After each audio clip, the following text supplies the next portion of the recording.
TV की जानी मानी अभिनेत्री वैशाली ठक्कर ने बीते रविवार को अचानक से आत्महत्या कर ली। उस वक्त जैसे ही ये खबर सोशल मीडिया पर आई, टीवी इंडस्ट्री में फैली, सब के सब सकते में चले गए, क्योंकि हर किसी के लिए ये बहुत ही शॉकिंग था। क्योंकि वो सोशल मीडिया पर काफ़ी एक्टिव थी, सबके साथ उनका बहुत ही अच्छा बॉन्डिंग था। तो इसीलिए लोग शॉक्ड हो गए कि एक फेमस एक्ट्रेस कैसे सुसाइड का स्टेप उठा सकती है। लेकिन जैसे जैसे गुत्थियां सुलझना शुरू हुई, पुलिस को उनके रूम से सुसाइड नोट मिला, डायरी मिली, काफ़ी कुछ सामने आ गया। अब तक आपने राहुल नवलानी का नाम और उसकी पत्नी दिशा का नाम तो सुन ही लिया होगा। वैशाली ने सुसाइड क्यों किया, ये तो अब सबके सामने है। लेकिन राहुल नवलानी का पूरा कच्चा चिट्ठा खुद वैशाली के परिवार वालों ने अब सामने रख दिया है, और इसमें उन्होंने कुछ ऐसी बातें बताई हैं जो आपको भी हैरान कर देंगी। हर किसी के लिए ये बहुत ही हैरानी वाली बात है, क्योंकि पिछले 2.5 साल से वैशाली लगातार मेंटली टॉर्चर हो रही थी और फिजिकली अब्यूज़ हो रही थी एक ऐसे शख्स द्वारा जो खुद पहले से ही शादीशुदा है। जी हाँ, अब मैं पहले आपको ये बताती हूँ कि राहुल नवलानी कौन है। वैशाली के भाई ने खुद ये बताया है कि राहुल नवलानी एक बिजनेसमैन है। उसके पापा का प्लाईवुड का बिजनेस है, और वैशाली के पापा और राहुल के पापा बहुत ही अच्छे दोस्त हैं। 12 साल पहले राहुल का परिवार वहाँ रहने आया था, और उसके बाद से राहुल और वैशाली की दोस्ती हो गई थी। ये दोस्ती बहुत ही नॉर्मल थी। दोनों एक साथ जिम करने जाया करते थे। राहुल शादीशुदा है, और दिशा का नाम जो उस डायरी में मेंशन है वो दरअसल राहुल की पत्नी है। राहुल के 2 बच्चे भी हैं। आपको ये जानकर हैरानी होगी कि एक ऐसे शख्स ने जो पहले से शादीशुदा था, उसने वैशाली के साथ अफेयर शुरू किया। दोनों दोस्त थे, लेकिन फिर दोनों दोस्ती में ही, या कह सकते हैं कि उनका रिलेशनशिप था, दोनों घूमने गए। वैशाली के भाई ने बताया है कि जब दोनों घूमने गए थे, उसके बाद से ही वैशाली को राहुल ने ब्लैकमेल करना शुरू कर दिया था। उसने कहा था कि मेरे पास तुम्हारी कुछ फ़ोटोज़ हैं, अगर तुम मेरी बात नहीं मानोगी या तुम कहीं भी शादी करोगी तो फिर मैं ये फ़ोटोज़ वहाँ दिखा दूँगा। मैं तुम्हारी शादी बिल्कुल भी नहीं होने दूँगा। राहुल लगातार उसे इस तरीके से ब्लैकमेल कर रहा था कि मैं तुम्हारी शादी कहीं भी नहीं होने दूंगा। यही कारण है कि जब 2021 में वैशाली की शादी अभिनंदन से तय हुई, जी हाँ, वैशाली की शादी मितेश से पहले अभिनंदन सिंह से तय हुई थी, जो कि केनिया बेस्ड एक डॉक्टर थे। और जैसे ही अभिनंदन से वैशाली का रोका हुआ, राहुल ने अपनी चाल चल दी, और उसने वो फ़ोटोज़, जो भी उसके पास प्राइवेट फ़ोटोज़ थे वैशाली के, वो उसने अभिनंदन को भेज दिए। उसके बाद ये सगाई टूट गई थी। इसके बाद से वैशाली बहुत ही ज़्यादा परेशान रहने लगी थी, क्योंकि वो अभिनंदन से प्यार भी करती थी।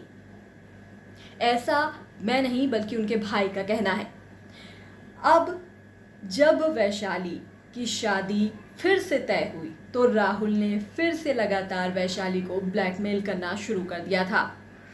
वैशाली पिछले 2.5 साल से राहुल का ये टॉर्चर झेल रही थी। अप्रैल 2022 में वैशाली अपने घर इंदौर में रहने चली गई। उससे पहले तक वैशाली मुंबई में रह रही थी, लेकिन लॉकडाउन के दौरान जब उनके पास कोई काम नहीं था, उन्होंने कई पॉपुलर सीरियल किए, लेकिन उस लॉकडाउन के टाइम पर जब उनके पास कोई काम नहीं था, तो वो अपने घर इंदौर अप्रैल में चली गई थी। उसके बाद से वैशाली का रिश्ता तय हुआ, जो एक फॉरेन में रहता था लड़का, और जिसका नाम मितेश था, जिसका नाम वैशाली ने अपने सुसाइड नोट या डायरी में भी मेंशन किया है। और उसके बाद से लगातार वैशाली उससे बात कर रही थी। अभी कुछ ही दिन में दिसंबर में वैशाली की शादी मितेश से होने वाली थी। ये सब वैशाली के भाई ने बताया है, और इसी को लेकर राहुल उसे परेशान कर रहा था। अब वैशाली की माँ ने क्या कहा है, वो भी सुन लेते हैं। जहाँ एक और वैशाली के भाई ने इस तरीके से राहुल के बारे में और राहुल की चीज़ें बताई हैं कि पिछले 2.5 साल से वो उनकी बहन को परेशान कर रहा था, और जिस तरीके से उन्होंने बताया इससे लगता है कि उन्हें बहुत कुछ जानकारी थी। लेकिन जो उनकी माँ ने कहा, उन्होंने बताया कि उन्हें अभी 2 से 3 दिन पहले ही वैशाली ने ये बात बताई राहुल के बारे में कि राहुल उन्हें परेशान कर रहा है, जो भी उन्होंने कुछ बताया। और उसके बाद से उन्होंने राहुल के परिवार वालों को बुलाया था, राहुल को समझाया था, राहुल के परिवार वालों ने उसे डांटा भी था। और राहुल की पत्नी जो दिशा थी, उसे ऐसा लगता था कि वैशाली उनके घर को तोड़ने की कोशिश कर रही है, जबकि उनकी माँ ने कहा है कि वो क्या तोड़ती, बल्कि वैशाली खुद ही राहुल से बहुत ज़्यादा परेशान थी। अब राहुल उनसे फ़ोटोज़ के बदले में पैसे ले रहा था या सिर्फ शादी तोड़ने की कोशिश कर रहा था, क्या चाहता था वो, ये अभी तक सामने नहीं आया है। राहुल की माँ ने बस इतना ही कहा कि उन्हें 2-3 दिन पहले ही पता चला राहुल के बारे में, और उन्हें ये नहीं पता कि पिछले 2.5 साल के अंतराल में राहुल और दिशा के बीच में क्या हुआ, क्यों उन लोगों के बीच में इस तरीके की चीज़ें हैं या हुई। उन्होंने ये कहा कि मैं चाहती हूँ कि मेरी बेटी को इंसाफ मिले, क्योंकि उसने अपनी डायरी में मेंशन किया है कि जब राहुल को सज़ा मिलेगी तब ही उसकी आत्मा को शांति मिलेगी। और आपको बता दें कि पुलिस ने इस सुसाइड नोट के आधार पर ही राहुल और उसकी पत्नी को यानी दिशा को गिरफ्तार भी कर लिया है। इससे इतनी बात से ये तो साफ है कि दिशा वैशाली ने जो सुसाइड की है उसका मुख्य कारण राहुल का टॉर्चर करना ही है। इसी वजह से वो इतनी मजबूर हो गई, वो डिप्रेशन में थी, इतनी ज़्यादा परेशान थी कि उन्हें कुछ भी नहीं समझ आया, और उन्होंने इस बात का इन प्रॉब्लम्स का जो सलूशन है उसको कहीं ना कहीं अपनी आत्महत्या के रूप में देखा, क्योंकि उन्हें ऐसा लग रहा था कि उनकी वजह से बहुत लोग परेशान हो रहे हैं। उन्होंने अपनी डायरी में ये भी मेंशन किया है कि मेरी वजह से मेरे पेरेंट्स यानी कि माँ बाप परेशान हो रहे हैं, मैं अब ऐसा नहीं चाहती। उन्होंने ये लिखा कि अगर मैं एक अच्छी बेटी नहीं हूँ तो मुझे माफ़ कर देना, लेकिन अब मैं और बर्दाश्त नहीं कर सकती। मैं पिछले 2.5 साल से इमोशनली और फिज़िकली बहुत कुछ झेल रही हूँ, और अब मैं क्विट करती हूँ। क्विट से समझ आ जाता है कि उन्होंने पूरी तरह से हार मान ली थी। वैशाली की माँ ने ये भी बताया है कि रात के जब उन्होंने सुसाइड की उससे पहले वो उनकी माँ से ही अपनी माँ से मिलकर गई थी रूम में, और उसके आधा घंटे बाद ही उन्होंने सुसाइड जैसा स्टेप उठाया है। तो अभी फ़ोन रिकॉर्ड सामने नहीं आए हैं, हो सकता है उनकी राहुल से बात हुई हो, राहुल ने उन्हें ब्लैकमेल किया हो, इस तरह की कोई चीज़ हुई हो जिसके कारण उन्होंने अचानक से पैनिक में आकर ये कदम उठाया हो। हालांकि 2.5 साल से वो इस तरह का टॉर्चर झेल रही थी।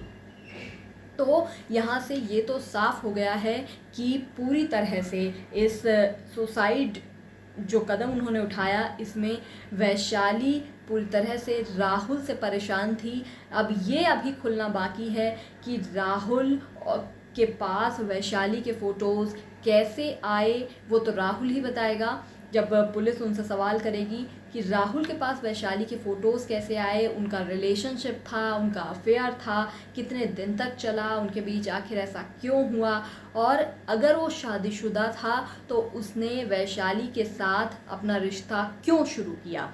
ये भी एक समझने वाली बात है, क्योंकि ये भी हो सकता है कि उसने वैशाली को सिर्फ़ और सिर्फ ब्लैकमेल करने के लिए ही रिश्ता शुरू किया हो, क्योंकि वैशाली एक जानी मानी एक्ट्रेस थी, एक बड़ी सेलिब थी, और सेलिब को ब्लैकमेल करके पैसे ऐंठना तो एक बहुत ही उसको लगा होगा कि ये बहुत नॉर्मल सी चीज़ है। ब्लैकमेल करके एक सेलिब्रिटी है, उसका नाम है, तो उसे डर रहेगी अपनी इमेज की, तो इसलिए इस तरीके से ब्लैकमेल किया जा सकता है। तो ये तो अभी राहुल से जब पूछताछ करेगी पुलिस तभी सामने आएगा कि क्या क्या चीज़ें एक्चुअल में हुई थी, क्योंकि वैशाली अब नहीं है बताने के लिए कि एक्चुअल में क्या था। जो सिर्फ उनकी डायरी में लिखा है, उन 8 पन्नों में लिखा है, उसी से समझा जा सकता है कि आखिर ऐसा क्या क्या हुआ या क्या क्या उन लोगों के बीच चीज़ें हुई, लेकिन दिशा का नाम भी उन्होंने मेंशन किया है। दिशा राहुल की पत्नी थी, लेकिन वो खुद अपने पति को कटघरे में खड़ा करने के बजाय खुद वैशाली को 2.5 साल से टॉर्चर कर रही थी। तो इसकी क्या वजह है, ये भी अभी सामने आएगा। क्योंकि अगर दिशा को ये बात खटक रही थी कि ठीक है, मेरा घर टूट रहा है, मैं उस वजह से परेशान हो रही हूँ, तो उसकी वजह से उन्हें अपने पति को रोकना चाहिए था, ना कि वैशाली को। अगर वो अपने पति को रोकती तो डेफिनेटली ऐसा नहीं होता, क्योंकि वैशाली तो खुद पिछले साल ही शादी करने जा रही थी, फिर इस बार भी वो फिर से शादी करने जा रही थी, लेकिन शादी ना होने देना ये राहुल की तरफ से हो रहा था। तो यहाँ पर राहुल और दिशा ही अब सच बता सकते हैं कि एक्चुअल में क्या हुआ था, जिसकी वजह से एक हंसती खेलती लड़की को अपनी जान देनी पड़ी।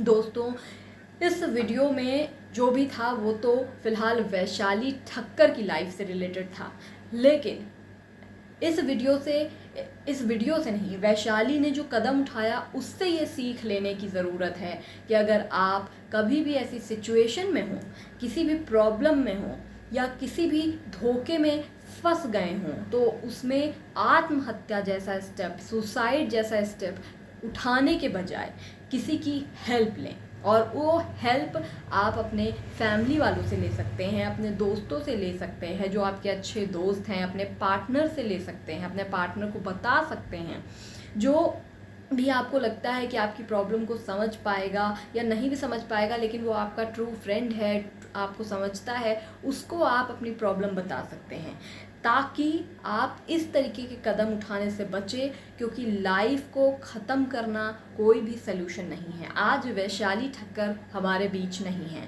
लेकिन उनकी पिछली ज़िंदगी हमारे बीच ज़रूर है। लोग तरह तरह की बातें कर रहे हैं, उनका अपना एक जो उन्होंने भले ही डायरी में बहुत कुछ लिखा है, लेकिन फिर भी उनका जो अपना एक पक्ष था वो हम नहीं सुन सकते, क्योंकि वो नहीं है, पहली बात। दूसरी बात, जिस इंसान ने उनके साथ धोखा किया उसके लिए उन्होंने अपनी ज़िंदगी दे दी। तो ये कहीं से भी आप खुद को गिल्टी मत कीजिए। अगर आपसे कोई गलती हो भी गई है तो उसका एक सलूशन होता है, उसका एक सुधार होता है। इसका मतलब ये नहीं है कि आप अपनी लाइफ ख़त्म कर लें। ज़्यादा से ज़्यादा क्या होता, अगर वैशाली ये इस डर में थी कि मेरे माँ बाप को भी अब सच्चाई पता चल जाएगी, अगर वैशाली इस डर में थी कि अब मेरे जिस लड़के से शादी तय हुई है मितेश, उसके पास भी मेरे फ़ोटोज़ पहुंच जाएंगे, तो ज़्यादा से ज़्यादा क्या होता, आपके माँ बाप आपसे खफा हो जाते, मितेश से आपकी शादी नहीं होती, बट आप तो सरवाइव करते। कभी ना कभी तो आपके माँ बाप, अगर आप रियल में अपनी गलती महसूस करते, अपनी गलती को समझ पाते कि ऐसा मुझसे भी हुआ तो अब मुझे ये चीज़ें नहीं करनी हैं, तो कहीं ना कोई फ्रेंड, कोई ना कोई तो आपकी मदद भी करता, वहाँ पर कोई आपकी हेल्प के लिए आगे आता। और उसके बाद एक टाइम पर जब आप अपनी गलती रियलाइज़ करते कि वाकई में मुझसे ये गलती भी हुई है, मुझसे भी हुई है, तो फिर आपके पेरेंट्स भी आपको माफ़ करते। फिर कोई ऐसा आपको पार्टनर भी मिलता जो आपके पास को लेकर आपको जज नहीं करता, बल्कि आपके प्रेजेंट को देखकर आपके साथ होता। तो डेफिनेटली ये सारी चीज़ें होती हैं। लाइफ बहुत ही प्रेशियस है, ह्यूमन बीइंग की लाइफ मिली है, तो उसे इस तरीके से सुसाइड करके या किसी के वजह से सुसाइड करके स्पॉइल ना कीजिए, क्योंकि कल्प्रिट कोई दूसरा है, पर उसकी वजह से आप खुद को ख़त्म करके कहीं ना कहीं आप अपने पेरेंट्स को, अपने जो भी आपके दोस्त हैं जो आपसे प्यार करते हैं, आप उनको दुख पहुंचा रहे हैं। वैशाली की माँ की आंखों में या उनकी वॉइस टोन में ये बात साफ नज़र आ रही थी। वो इस दुख में भी थी कि उनकी बेटी चली गई है अब, लेकिन वो इस दुख में भी थी कि उनकी बेटी ने उनसे सच छिपाया। वो इस दुख में भी थी कि उनकी बेटी ने पिछले 2.5 साल से उन्हें सच बताया ही नहीं। वो इस दुख में भी थी कि अगर तुमसे गलती हो गई थी तो उसे बताना था, हम देखते क्या कर सकते हैं। तो उनके अब वो इस दुख में भी थी कि उनकी बेटी के बारे में कितना कुछ सामने आया है। पूरी अब अब अगर वो अपने फैमिली को बता देती तो सिर्फ उनकी फैमिली में वो बात रहती, लेकिन अभी पूरी दुनिया में उस बारे में चर्चा हो रही है। उनकी प्राइवेट लाइफ जो है वो सिर्फ उनकी थी, लेकिन अब वो उनकी पूरी प्राइवेट लाइफ सब जगह चर्चा में है। लोग उनको जज कर रहे हैं, यहाँ तक कि अब उनकी लाइफ जज हो रही है तो इससे उनके पेरेंट्स भी अफेक्ट हो रहे होंगे, क्योंकि एक माँ बाप के लिए ये बर्दाश्त कर पाना बड़ा मुश्किल है कि उनकी बेटी के बारे में तरह तरह की बातें की जा रही हैं कि अच्छा एक शादीशुदा के साथ उसका अफेयर था, फलाना ढिमका। तो पेरेंट्स हर मतलब एक सिर्फ बेटी के जाने के दुख में ही नहीं है, बहुत सारे दुख में हैं। तो इससे अच्छा तो यही था कि जीते हुए उनको बता दी जाती सारी बातें, उसके बाद जो भी वो फैसला लेते, जो भी सलूशन लेते, उसको आप फेस करते। अगर आपसे गलती हुई है तो लेट्स बी फेस, बट इस तरीके का कदम उठाना कहीं से भी कोई भी समझदारी का काम नहीं है।